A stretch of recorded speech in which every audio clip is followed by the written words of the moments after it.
দাম্পত্য জীবনের সময়টার উপর নির্ভর করে বলা যায় একটা মানুষ সুখী না দুঃখী। দাম্পত্য জীবনের আগে অথবা স্ত্রীর মৃত্যুর পরের যে জীবন আছে, এই জীবনটাকে খুব একটা মূল্যায়নে আনা হয় না যে এটাতে সে সুখী না দুঃখী। অতএব যারা বিবাহ করেছেন, যারা বিবাহ করবেন, উভয়ের জন্য কমন কিছু বার্তা আছে ভাই। কোরআন এবং হাদিসের আলোকে 10টি টিপস দিতে চাই, 10টি পরামর্শ দিতে চাই কোরআন এবং হাদিসের আলোকে, যে পরামর্শগুলো যদি আমাদের জীবনে বাস্তবায়ন করা যায়, দাম্পত্য জীবনে আল্লাহ তাআলা আমাদেরকে সুখ এবং শান্তি দিবেন ইনশাআল্লাহ। মোহতারাম হাজরিন, দাম্পত্য জীবনে যদি কেউ সুখী হয় তাহলে এই ব্যক্তি সুখী। একজন মানুষ ছাত্র জীবনে হয় খুব বেশি সুখী ছিলেন না, হয়তো তার কেরিয়ারটা খুব ভালো করে তথাকথিত সমাজ যেটাকে গড়ে তোলার কথা বলে সেরকম কেরিয়ার গড়ার সুযোগ তিনি পান নাই। চাকরি জীবনে হয়তো তিনি খুব বেশি মোটা অঙ্কের স্যালারি পান না, ভালো কোনো পদ পান নাই, প্রমোশন হয় নাই। কিন্তু ঘরে তার যে স্ত্রী আছেন, এই স্ত্রী তাকে অনেক ভালোবাসেন, অনেক তার কেয়ার করেন, মন খুলে তাকে স্নেহ করেন, মমতা দেন, তার সুখ দুঃখে তার পাশে থাকেন। আবার একইভাবে একজন স্ত্রী, তার জীবনে হয়তো অনেক অপ্রাপ্তি আছে। কত মেয়ে আমাদের এই সমাজে আছে যে বাবা দ্বারায়, মা দ্বারায় অবহেলিত, ভাই বোন দ্বারায় অত্যাচারিত, নানা দিক থেকে সে কষ্টে আছে, কিন্তু তার স্বামীটা তাকে কেয়ার করে, মহব্বত করে, ভালোবাসে, স্নেহ করে, তার যত্ন নেয়। এই মহিলার সমস্ত দুঃখ দূর হয়ে যায়। ঠিক না ঠিক?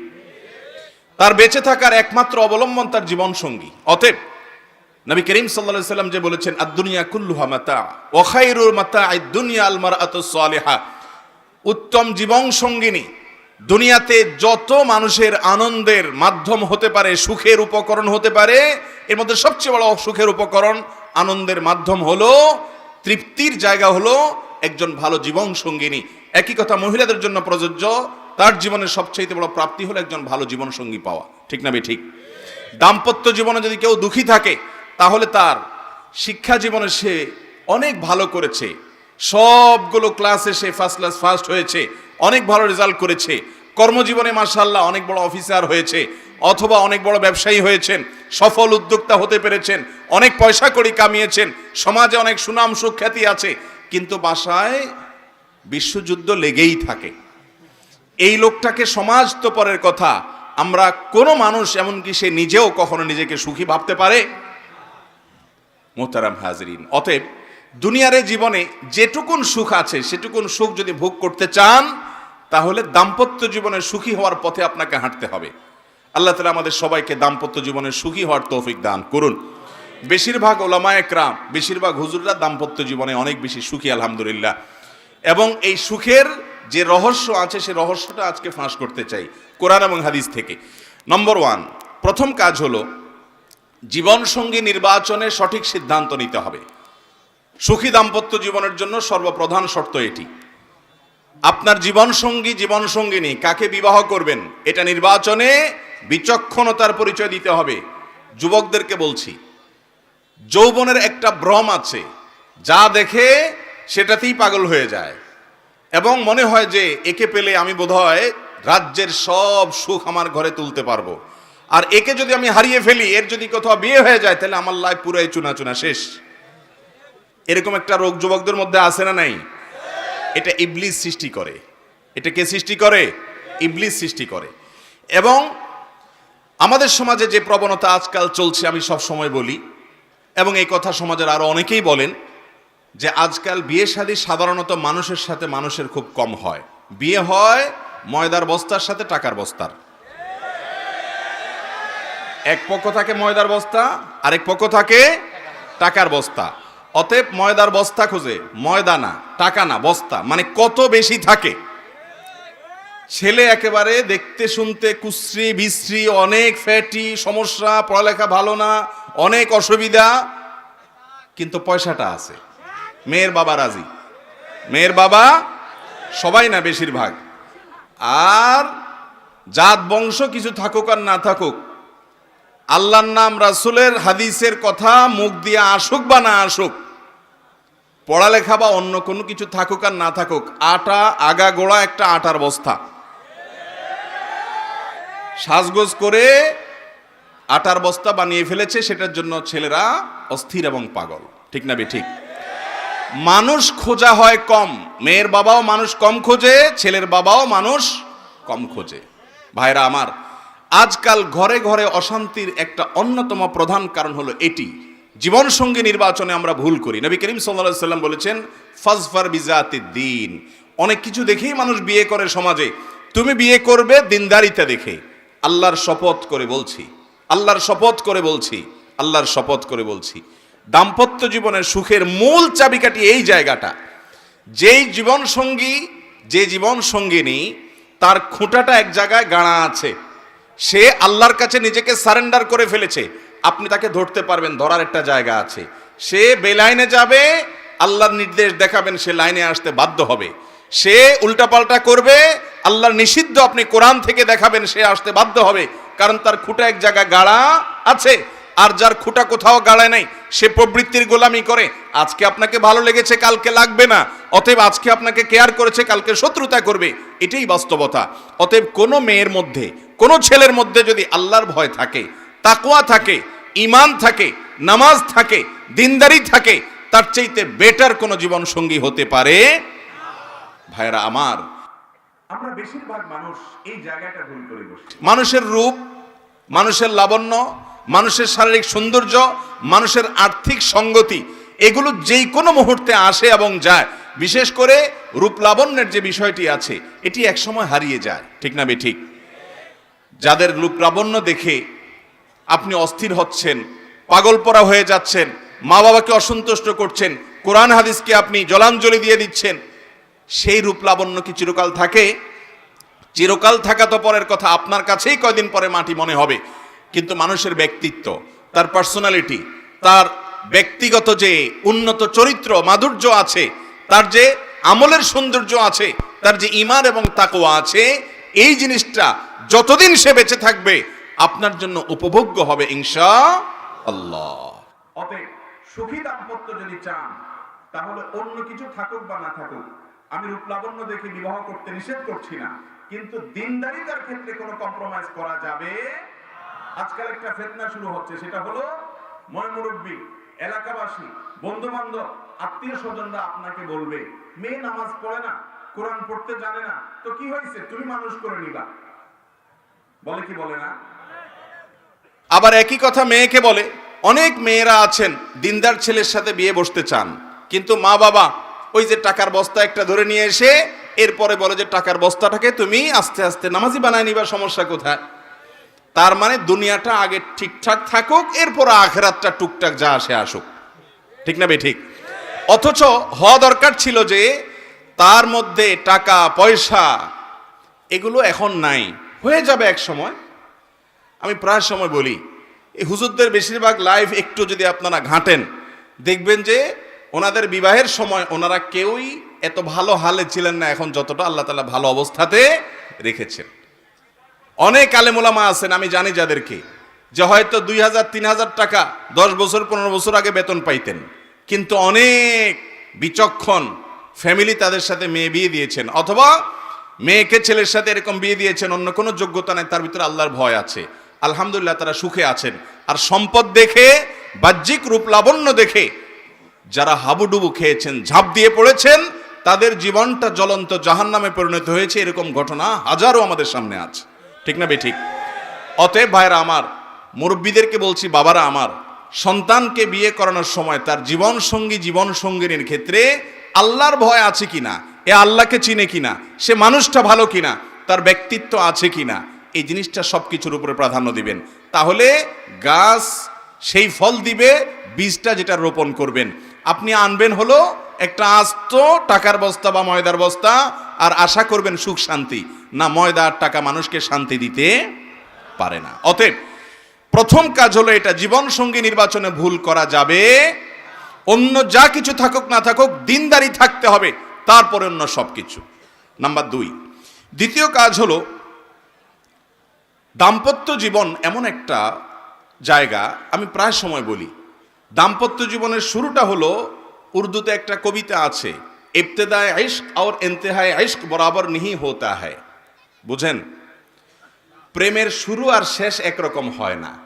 প্রেমের শুরুতে শুধুমাত্র ফুল দেওয়া নেওয়া হয়, শেষে লাঠিও দেওয়া নেওয়া হয়। ঠিক না বেঠিক? শুরুতে মোহাব্বত উতরায়, উম্মাদ হয়ে যায়, মা বাপ চিনে না, নামাজ চিনে না, মুরব্বী চিনে না, সমাজ চিনে না, বন্ধু বান্ধব চিনে না, রাগ সব। এখন আমার মনের মানুষের সাথে আমার চ্যাটিং চলতেছে, কিচ্ছু চিনে না, সে ভালোবাসা উতরাইতে থাকে। এরপরে শেষ পর্যায়ে যখন চলে যায়, তখন ওই ফোন নম্বর দেখলেই মেজাজটা গরম হয়ে যায়। ঠিক না বেঠিক? ইবতেদায়ে ইশক আর ইন্তেহায়ে ইশক বরাবর नहीं होता है। এটা বাস্তবতা যে প্রেমের শুরু আর শেষ একরকম থাকে। যারা বিচক্ষণ তারা একটু হিসেব করে পা বাড়ায়। ঠিক একইভাবে বৈবাহিক জীবনে তিনটা ধাপ আছে। কয়টা ধাপ আসে? তিনটা ধাপ আসে। বিবাহের পরপর ভালো হোক আর মন্দ হোক, প্রথম প্রথম নতুন জামাই বউ অনেক মহব্বত আদান প্রদান করে, অনেক ভালোবাসা, অনেক স্বপ্ন, অনেক প্রতিজ্ঞা, অনেক ওয়াদা, অনেক কমিটমেন্ট, অনেক প্রমিস, অনেক ভালোবাসার বিনিময় হয় বিয়ের পরপর। এরপর যখন 1-2 বছর চলে যায়, আল্লাহ তাআলা একটা বাচ্চা দেন। ওই বাচ্চা রাত্রে ডিস্টার্ব করে, মা উঠতে দেরি হয়েছে, বাপে ধমক দেয়। এরপরে আস্তে আস্তে দূরত্ব তৈরি হয়, ওই বাচ্চা আরেকটা বড় হয়, আরেকটু বড় হয়, আরেকটা হয়। এরপরে নানা রকম ঈর্ষণীয় মনোমালিন্য হয়। মায়ের কথা শুনে ছেলে খেপে, অথবা বউ তার শাশুড়ির কথা শুনে খেপে। আস্তে আস্তে আস্তে আস্তে আস্তে টুনটান হতে হতে যখন সংসারটা একটু ভারী হয়, ছেলে মেয়ে হওয়া শুরু করে, 2-3 বছর হয়ে যায়, ও যে ঘোরটা কেটে যায়। সহজ কথা হলো, বিবাহের পরে প্রথম প্রথম যে ঘোরটা থাকে, ওই ঘোরটা কি কেটে যায়। অনেকটা ইয়ের মতো, সফট ড্রিঙ্কসের মতো। সফট ড্রিঙ্কসের বোতল যখন আপনি মুখটা খোলেন, যেই পরিমাণ ঝাঁজ এবং তেজ থাকে, কিছুক্ষণ পরে আস্তে করে সেটা লেভেলে চলে আসে কি আসে না? বিবাহের পর প্রথম যে মহব্বত থাকে, যে বোঝাপড়া থাকে, যে আকর্ষণ থাকে, এটা আস্তে আস্তে কমে। যখন কমে, এরপর আসল রূপটা দেখা যায়।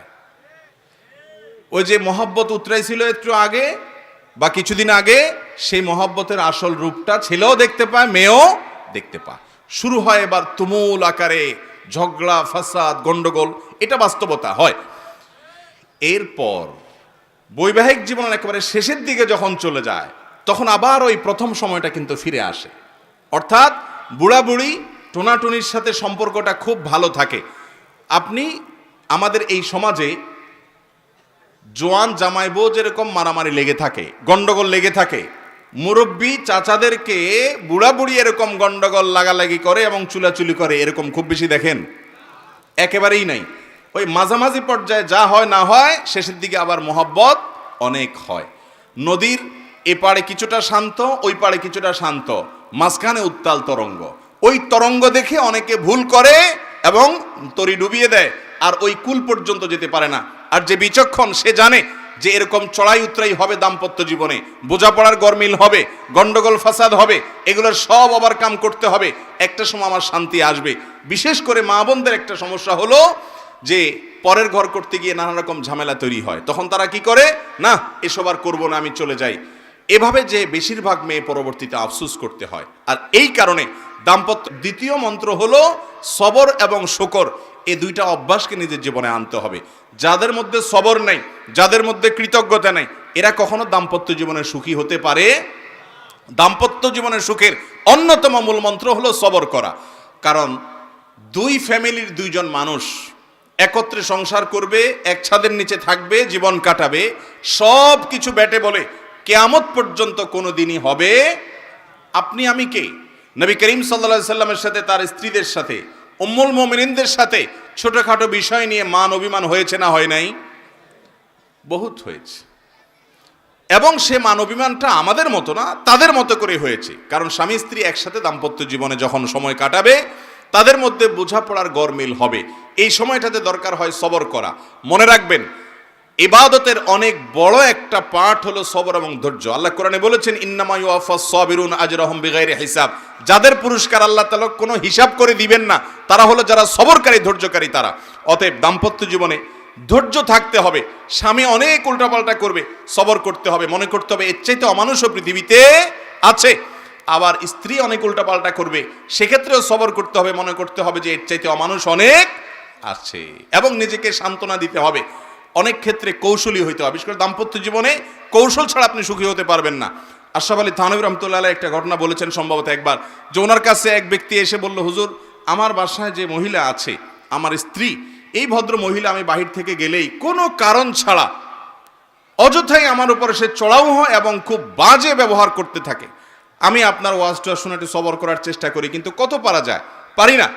আপনি একটু আমাকে বুঝায় বলেন তো আমি কি করতে পারি। তখন উনি বললেন যে আপনাকে একটা বুদ্ধি শিখাই। বাসায় ঢোকার আগে দরজার সামনে গিয়ে কয়েক সেকেন্ডের জন্য আপনি একটু মাথাটা নত করবেন, করে কল্পনার জগতে ডুব দিবেন। ডুব দিয়ে নিজেকে নিজে বলবেন যে আমি এখন দরজা খোলার সাথে সাথে কথার কথা একটা কুকুর আমার বাসায় আছে, কুকুরটা আসবে, তো কুকুর মানুষ দেখলে ঘেউ ঘেউ করে, এটা করবে। এটা আপনি শুধু মাথায় মনে মনে চিন্তা করবেন। এরপরে খোলার পর মানুষকে কুকুর মনে করে ছোট করা না, মানে এটা জাস্ট একটা ট্রিটমেন্ট, যে আমি মানুষ না, মনে করলাম যে একটা মানুষের পাশে একটা কুকুর আছে, তো কুকুরটা আমাকে ঘেউ ঘেউ করবে, এটা তোমার মনে করবা। মনে করার পর এরপরে দরজা নক করবা। বউ খোলার পর যদি তোমার সাথে ঘেউ ঘেউ করে, তুমি সাথে সাথে ওই যে তোমার ওই ধ্যান কল্পনার জগতে ডুব দিবা। ডুব দিয়া তোমার স্মৃতিতে আনবা যে একটা কুকুর, আমি রাস্তা দিয়ে যাচ্ছি বা কোথাও গেছি, এখন ঘেউ ঘেউ করতেছে, তো কুকুর ঘেউ ঘেউ করলে আমার সমস্যাটা কি, এটা তুমি মনে করবা। তো স্বামী বাসায় গেছে, যা দরজা খুলছে, দরজা নক করার আগে ওইরকম কল্পনা করছে, স্ত্রী দরজা খুলছে, যথারীতি জামা কাপড় খোলার পর শুরু হয়ে গেছে বিশ্বযুদ্ধ, ঠুসঠুস শুরু হয়ে গেছে। যখন এগুলো শুরু হয়ে গেছে, ভদ্রলোক সাথে সাথে চোখ বন্ধ করে ওই ধ্যান করা শুরু করে দিছে, যে হুজুর বলে দিছে যে আমার তো এরকম একটা পরিস্থিতি আমি কল্পনা করতে হবে। করলো, তো করার পরে লোকটা হেসে দিছে। বউ চিন্তা করলে ব্যাপার কি, প্রতিদিন হামলা পাল্টা হামলা হয়, গোলা বারুদ এখান থেকে গেলে ওখান থেকেও কিছু আসে, আজকে দেখি এবারটা মিটমিট করে হাসে, কাহিনী কি? স্ত্রীর তো মেজাজ আরো গরম হয়ে গেছে, সে যত গরম হয় এ দেখে আরো বেশি হাসে। তখন বলল, ধরছে একটু ঠান্ডা হয়ে, স্ত্রী দেখছে না রাগারাগি করতে হচ্ছে না, বলো কাহিনী কি বলো।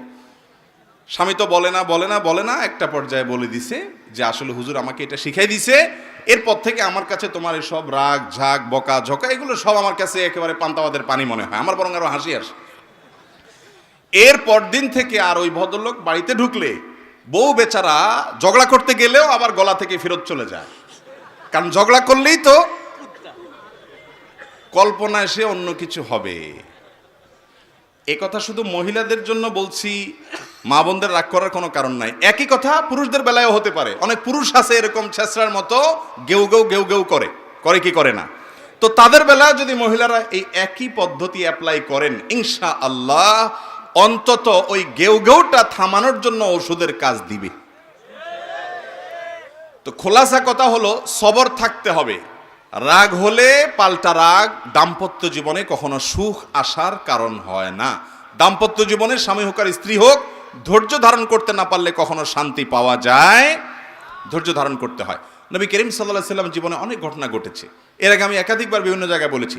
আয়েশা রাদিয়াল্লাহু তাআলা আনহা ঘরে ছিলেন, তিনি, তার নিয়ম ছিল যে স্ত্রীর ঘরে থাকতেন, রান্নাবাড়া তিনি করতেন। অন্য স্ত্রী এক বাটি খাবার দিয়ে একটা কাজের মেয়েকে পাঠাইছেন, খাদ্দামাকে, কৃতদাসীকে পাঠিয়েছেন এক বাটি খাবার দিয়ে, তরকারি দিয়ে ধরেন। তো ভালো বুড়া রান্না করেছেন, রসুলের জন্য পাঠাইছেন। আয়েশা রাদিয়াল্লাহু তাআলা আনহা দরজা খুলে দেখলেন যে কাজের মেয়ে তরকারি নিয়ে আসছে আরেক স্ত্রীর ঘর থেকে। তো এই টাইমে যে কোনো মানুষই, যে কোনো মহিলারই মাথা গরম হওয়ার কথা, আমার বাসায় আজকে উনি থাকবে, আমি যা খাওয়াবো, তুমি আবার ওখান থেকে এক বাটি দিয়ে ভালো হওয়ার চেষ্টা করতেছ। উনি বাটিটা ধরে ছুঁড়ে ফেলে দিলেন। বাটির সব তরকারি তো গেছে, বাটিও দুই টুকরা হয়ে গেছে, কাঁচের বাটি ছিল। এই দৃশ্য নবী করিম সাল্লাল্লাহু আলাইহি ওয়াসাল্লাম দেখার পর উনি বাইরে হয়ে আসলেন, যা উঠান থেকে নিজের হাতে সে ভাঙা বাটিটা নিয়ে আসলেন।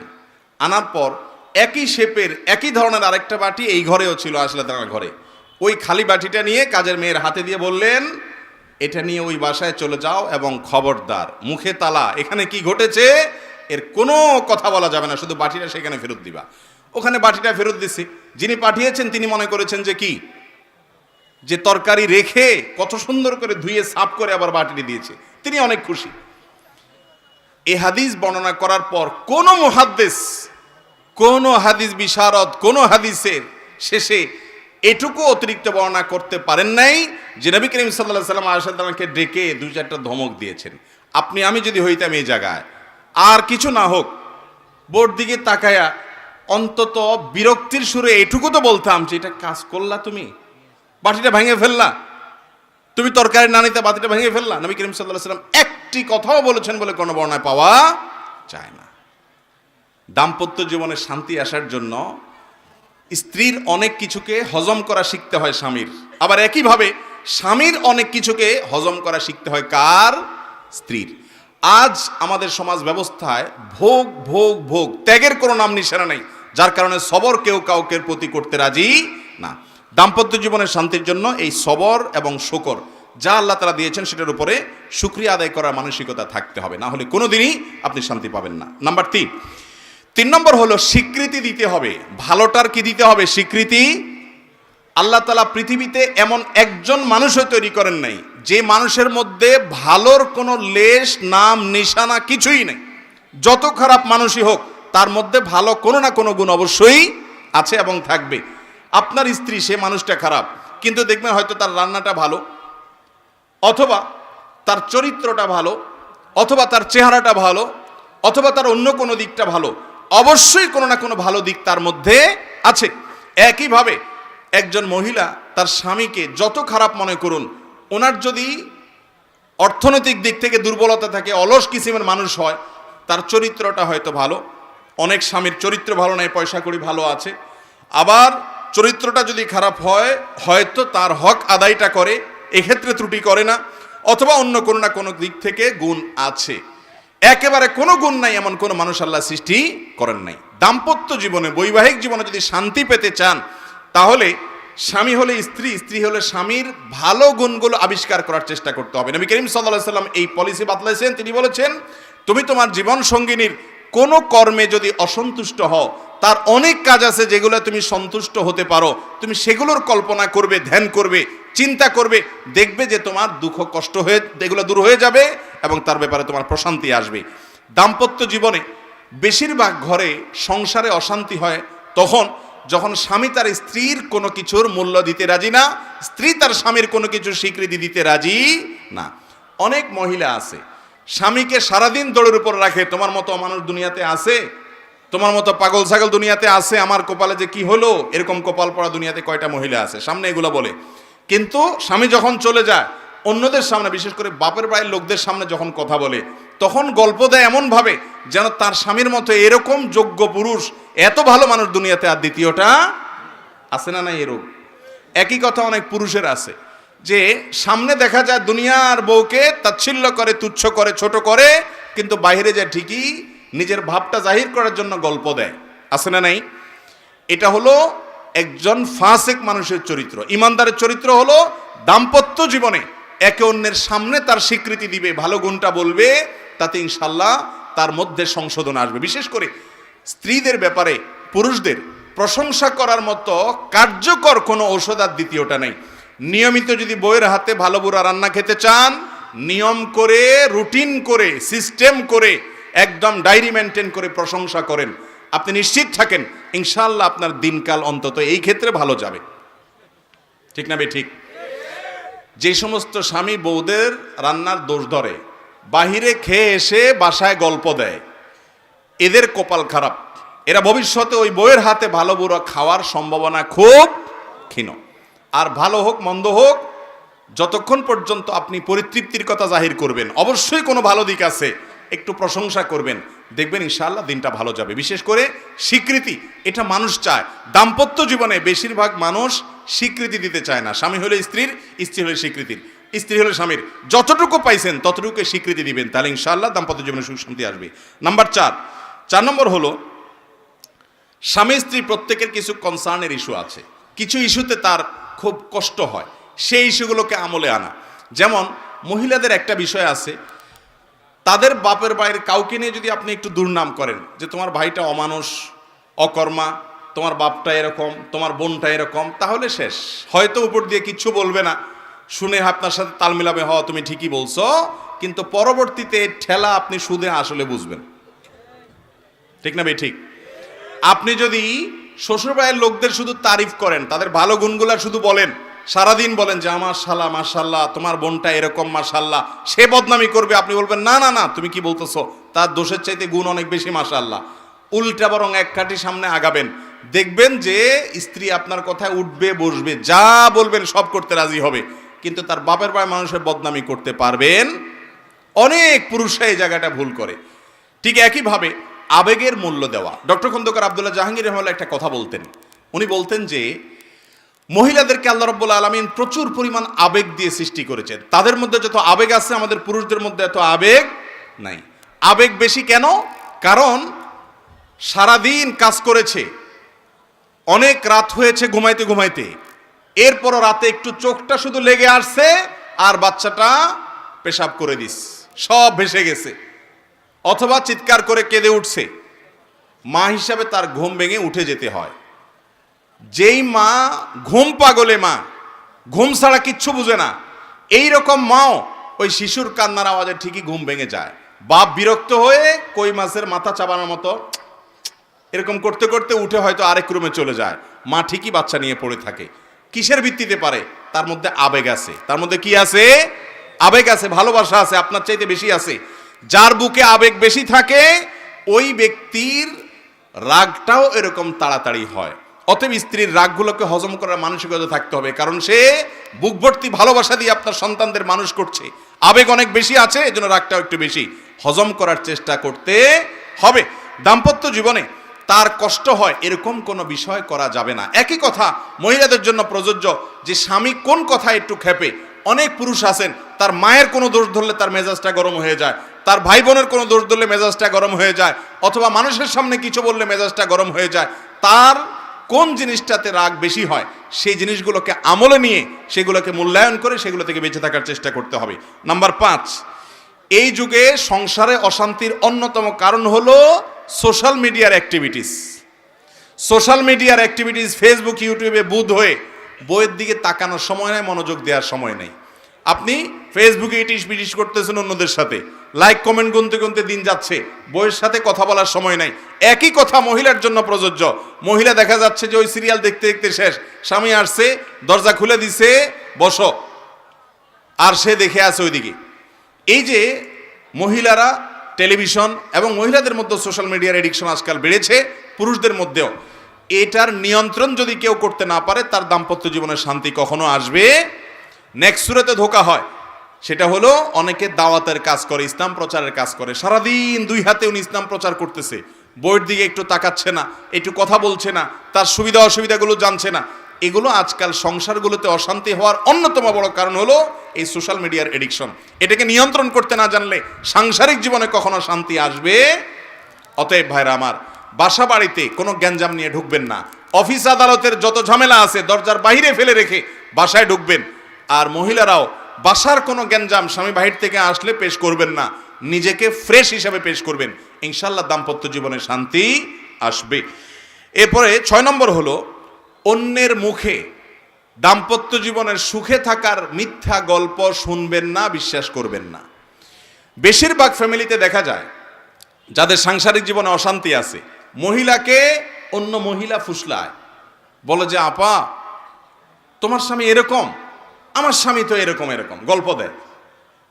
এমন ভাবে গল্প দেয় মনে হচ্ছে উনি সুখের সাগরে ভাসতেছে। আপনার তখন মনে হয়, ওই মহিলার তখন মনে হয় যে হায় হায় রে, আমার কপালটা এত খারাপ।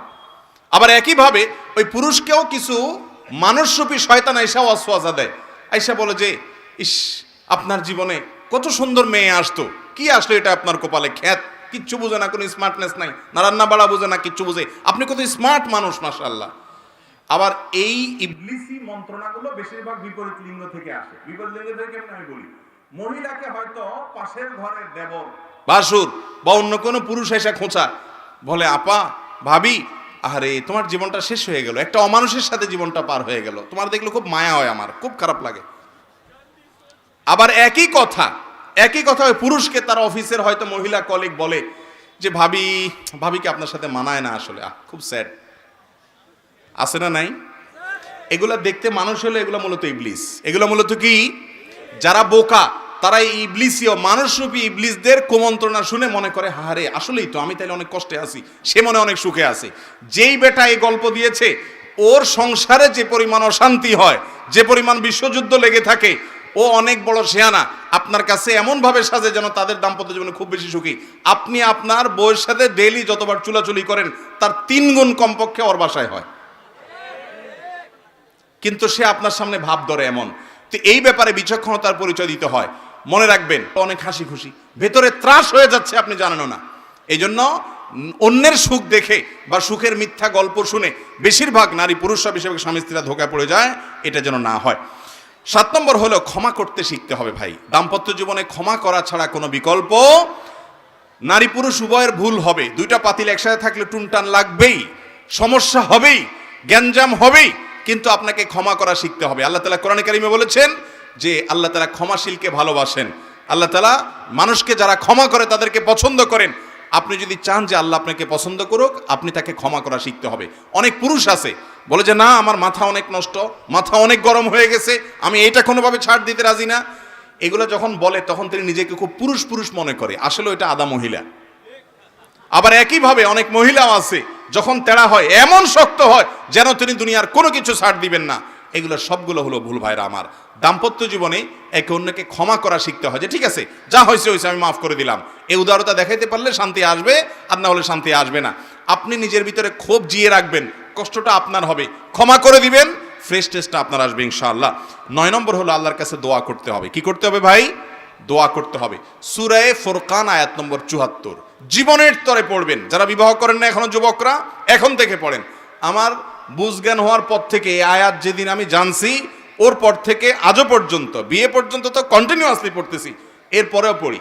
এই দোয়াটা কখনো ছাড়বেন না। রব্বানা হাবলানা মিন আজওয়াজিনা ওয়া যুররিয়াতিনা কুররাতা আয়ুন ওয়াজআলনা লিল মুত্তাকিনা ইমামা। আল্লাহ আমার সন্তান এবং পরিবারকে আপনি এমন বানিয়ে দেন যেন তাদের দিকে তাকালে আমার চোখ জুড়ে যায়, নয়ন জুড়িয়ে যায়, শান্তি হয়, দিলটা ভরে যায়, এরকম পরিবার আমাকে দিয়েন। এই দোয়াটা আল্লাহর কাছে করবেন, এবং আল্লাহ যেন আমরা মুত্তাকিদের ইমাম হতে পারি, এই দোয়া করবেন। বেশি বেশি এই দোয়া করবেন। সাধারণভাবে স্ত্রী স্বামীর জন্য, স্বামী স্ত্রীর জন্য আল্লাহর কাছে দোয়া কবুলের সময়গুলোতে দোয়া করবেন। এর মাধ্যমে ইনশাআল্লাহ দাম্পত্য জীবনে শান্তি আসবে। সর্বশেষ এবং 10 নম্বর পয়েন্ট হলো, বাসা বাড়িগুলোতে আজকাল আমার ব্যক্তিগত অবজারভেশন হলো, গত 1-2 বছর পর্যন্ত আমি দেখেছি ঘরে ঘরে দুষ্ট জিন এবং জাদুগ্রস্ত মানুষের সিরিয়াল পড়ে গেছে। ঘরে ঘরে, বিশেষ করে দাম্পত্য জীবনে অশান্তি লাগানোর জন্য জাদুটা খুব কুইকলি কাজ করে। জাদু সম্পর্কে কোরআনে কারিমে আল্লাহ তাআলা যে কয়টা আয়াত নাজিল করেছেন, হারুত মারুতের, বাবিলের যে ঘটনা আল্লাহ উল্লেখ করেছেন, সেগুলোর মধ্যে মূল বিষয় যে কয়েকটা, তার প্রধান হলো, অন্যতম হলো যে দাম্পত্য জীবনে অশান্তির জন্য জাদুকে ব্যবহার করা হয়। আমাদের দেশে ঢাকা শহরে দেখবেন পিলারে পিলারে তান্ত্রিক অমুক, কামরূপ কামাখ্যা থেকে প্রশিক্ষণ প্রাপ্ত, দেখেন নাই? ফেসবুকে পোস্টগুলোতে দেখবেন কমেন্ট, আমি এরকম কমেন্ট দেখলে আগে ব্লক করি, ওইটাকে বিসমিল্লাহ পড়ি। এগুলো সবগুলো হলো এই সমাজের অনেক বড় মাপের ক্রিমিনাল। আমি সবসময় বলি, আমাদের দেশের আইন শৃঙ্খলা রক্ষাকারী বাহিনী যারা আছেন, তাদের উচিত এই সমস্ত তান্ত্রিক লোকগুলোর ব্যাপারে অবজারভেশন করে, স্টাডি করে এদেরকে আইনের আওতায় আনা। ঘরে ঘরে অশান্তি সৃষ্টি করছে, জাদু এবং ব্ল্যাক ম্যাজিক করে করে সংসারে সংসারে খান খান করে দিচ্ছে, অশান্তি করে দিচ্ছে। গত সপ্তাহে এক দম্পতি আমার অফিসে এসেছেন। ওনারা বললেন যে ভাই, আমরা একে অন্যকে এত ভালোবাসতাম, যেটা কল্পনাতীত ছিল, কেউ কাউকে ছাড়া আমরা বাঁচতাম না, এমন একটা অবস্থা ছিল।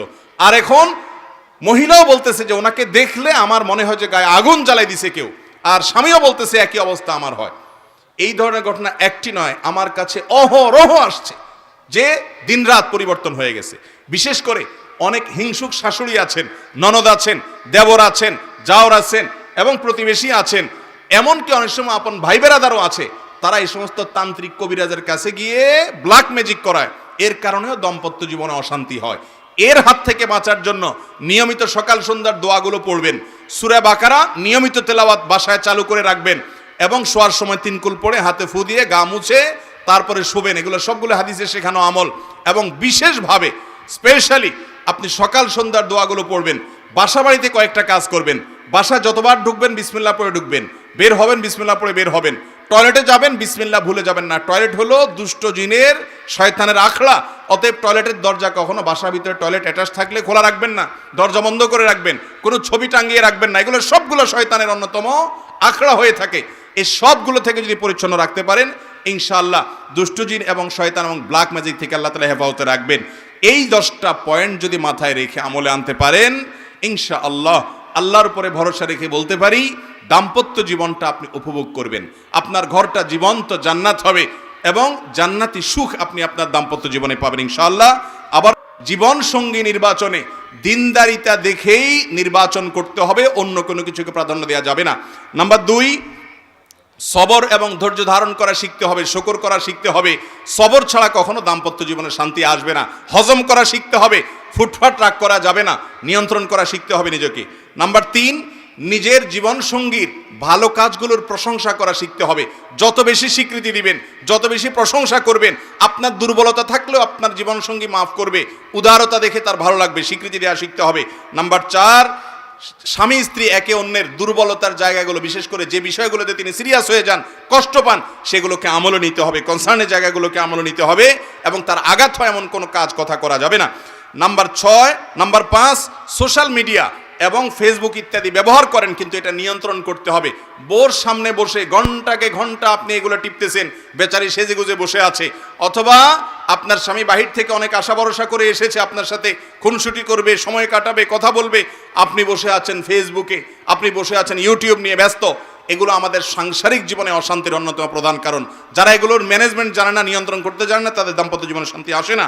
6 নম্বর কারণ হলো অন্যের মুখে অন্য কোনো দম্পতি খুব সুখে আছে, তাদের মধ্যে কোনো অশান্তি নাই, এই সমস্ত মিথ্যা গল্প বিশ্বাস করবেন না। প্রত্যেক দম্পতির মধ্যে অশান্তি আছে, তারটা আপনি জানেন না, সে হয়তো আপনাকে প্ররোচিত করে, এগুলো আমলে নেবেন না। মনে রাখবেন আপনি অনেক সুখে আছেন অন্য অনেকের চাইতে, আলহামদুলিল্লাহ। এই যে বিষয়টা মাথায় রাখতে হবে, অন্যদের এসব গল্প শোনা যাবে না। 7 নম্বর হলো ক্ষমা করতে জানতে হবে। ক্ষমা না করলে দাম্পত্য জীবনে শান্তি আসবে না। যত ভুলই হোক, আল্লাহর কাছে যদি ক্ষমা চান, তাহলে আল্লাহর বান্দাকে ক্ষমা করতে হবে। এক মালিক তার কাজের লোককে, একবার ভুল হয়েছে, দ্বিতীয়বার ভুল হয়েছে, এরপরে বারবার সে মাপ চায়, মালিক মাফ করে দেয়। এরপরে অধীনস্থ বলেছে, মালিক বলেছে যে তোমাকে কয়বার আমি মাফ করব? তখন অধীনস্থ বললেন যে হুজুর, আপনি আমাকে ততবার মাফ করলেই চলবে, কিয়ামতের ময়দানে আল্লাহর কাছে যতবার আপনি মাপ চাওয়ার আশা, মাপ পাওয়ার আশা করেন।